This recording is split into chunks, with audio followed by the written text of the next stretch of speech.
कुछ लोगों को मेरे भाषण से उनके सेंस ऑफ एंटाइटलमेंट को गहरी चोट लगी, जिसका असर हुआ कि पूरे इकोसिस्टम ने चीख पुकार मचाना शुरू कर दिया।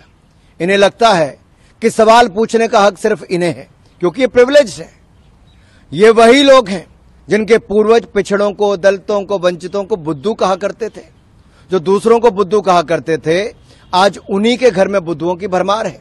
ये वही लोग हैं जिनके पूर्वज दलितों, आदिवासियों को समानता का अधिकार न देने के बहाने बनाते थे। ये वही लोग हैं जिन्हें लगता था कि कैसे उनके सामने कोई दलित व्यक्ति कोट पैंट पहनकर खड़ा हो सकता है और संविधान लिख सकता है। बुद्धू मैं नहीं कह रहा, बुद्धू तो कांग्रेस के तत्कालीन प्रधानमंत्री श्री राजीव गांधी जी ने कहा था, वह भी सार्वजनिक रूप से।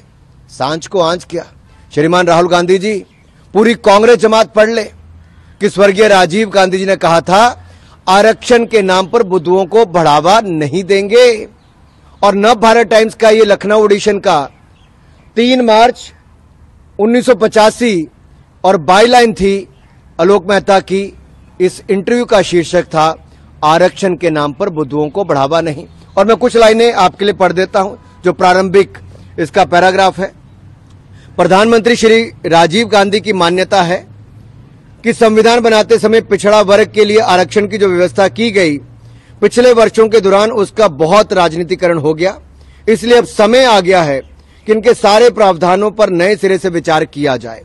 वास्तव में दबे और पिछड़े लोगों को इस सुविधा और सहायता दी जाए, लेकिन इसका विस्तार कर विभिन्न क्षेत्रों में बुद्धुओं को बढ़ाने से पूरे देश को नुकसान होगा। आई अनकोट। ये मैंने नहीं कहा, ये स्वर्गीय राजीव गांधी जी ने कहा। मैं तो कहता हूं, बात निकली है तो दूर तलक तक जाएगी। पूर्व प्रधानमंत्री के अति बुद्धिमान पुत्र इस देश को बताएंगे कि क्या उनके पिता की नजरों में पिछड़ा वर्ग बुद्धू था? क्या कांग्रेस राजीव गांधी जी द्वारा दिए गए एक अति घृणित जातिवादी बयान की सार्वजनिक निंदा करेगी? क्या उस बयान के खिलाफ कोई रेजोल्यूशन पास किया जाएगा? जो लोग आज तक लेगेसी की मलाई खाते आ रहे हैं, आज उनके मुंह में सवाल की खटाई पड़ गई तो झूठ बोलकर जगहसाई करवा रहे हैं। 1947 से लेकर कांग्रेस अपने वैचारिक दरबारियों के साथ मिलकर दलित और वंचित समाज को समाज की मुख्यधारा से बाहर करने की तमाम तरह के हथकंडे अपनाती रही। जब जवाहरलाल नेहरू जी से पूछा गया कि दलित और आदिवासियों को आरक्षण क्यों नहीं दिया जा रहा, तो उन्होंने बहाना बना दिया कि उन्हें आरक्षण देने से उनके मन में हीन भावना भर जाएगी, इसलिए उन्हें आरक्षण नहीं दे रहे। नेहरू जी ने तो अपने सारे मुख्यमंत्रियों को पत्र लिखकर बता दिया था कि वह किसी भी प्रकार के आरक्षण के खिलाफ हैं। इंदिरा गांधी जी की भी यही नीति रही। और बीबी प्रसाद मंडल जी, जिन्होंने मंडल आयोग की रिपोर्ट लिखी, इस रिपोर्ट की इंप्लीमेंटेशन को भी राह ताकते रहे। मंडल जी का स्वर्गवास हो गया, लेकिन इंदिरा जी और राजीव गांधी जी ने 10 साल तक इस रिपोर्ट को लागू नहीं होने दिया।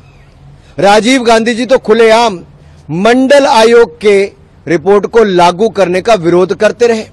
और जब काका कालेलकर की रिपोर्ट आई थी, तब भी कांग्रेस ने वर्षों तक इस रिपोर्ट को दबा कर रखा। और मुझे एक शेर याद आता है, लम्हों ने खता की, सदियों ने सजा पाई।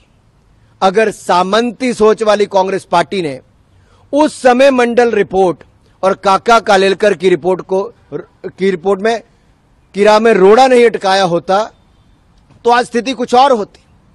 ये जो तुम इतनी वफा दिखाते हो सनम, डर है ये कोई नई दगा तो नहीं? पूरे देश में पिछड़ा, दलित, आदिवासी समाज को राहुल गांधी जी के इरादों पर शंका है, क्योंकि ये उसी परिवार और पार्टी के सर्वे सर्वा हैं जिसने आज तक सारी जरना और मर्यादाओं को तोड़कर आरक्षण का विरोध किया। सामंती जब समाजवादी बनने का ढोंग करते हैं तो बड़े खतरनाक होते हैं। और कांग्रेस ने तो मोदी जी के बहाने पिछड़ा वर्ग को गालियां दी, अपमानित किया।